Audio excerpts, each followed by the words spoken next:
Ayan, luto na ang ating adobong manok. Okay.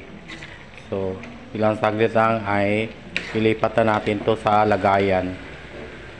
Para sa dinner sa ating Fiesta Committee staff organizer na nakakaroon sa third floor, nag-overtime para matapos na ang mga paperworks alang sa umabot nga kapistahan ni San Isidro Labrador Parish karong May 18 and 19. Ayan. Sa wala pa nakasubscribe sa ating YouTube channel, please subscribe Kuya Mio Vlog. Thank you for watching. Magluto ta og chicken adobo.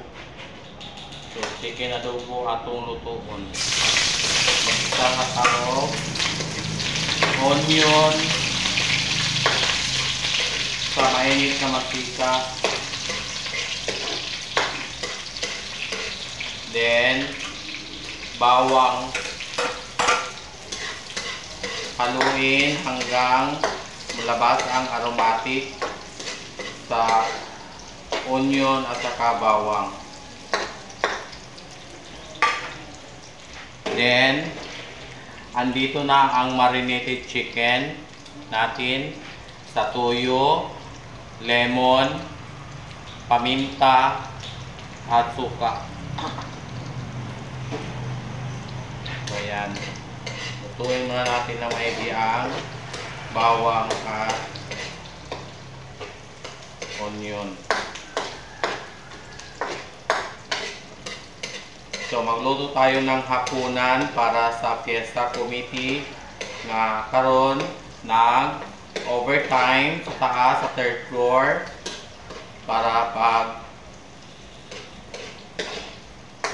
gupit sa mga motocross ticket, numbering and stamping.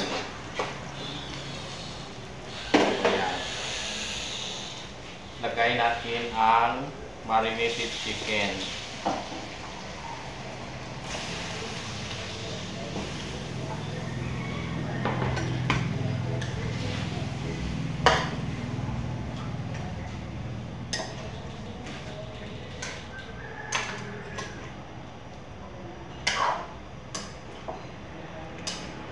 Yan, mga 3 kilos of chicken.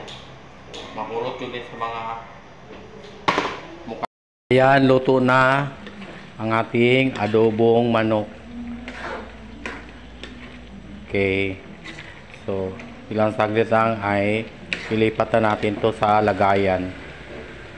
Para sa dinner sa ating Fiesta Committee staff organizer na nakakaroon sa third floor, nag-overtime para matapos na ang mga paperworks alang sa umabot nga kapistahan ni San Isidro Labrador Parish karong May 18 and 19. Ayan. Sa wala pa nakasubscribe sa ating YouTube channel, please subscribe Kuya Mio Vlog. Thank you for watching.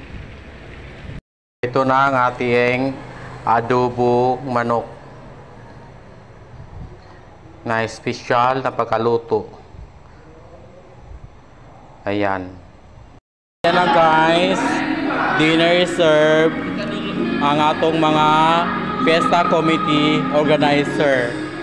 Sila rin Sir Andy, Sir Junel, si Lola Jihan, o si Auntie Rene, o si Madam Maricel Maxinion, o si former kagawad Chat Dinalo of Montay City, and yours truly. So dinner, the adobo nga chicken. Thank you. With natutong ang kanon ang isa. So kada naman niya po lang ta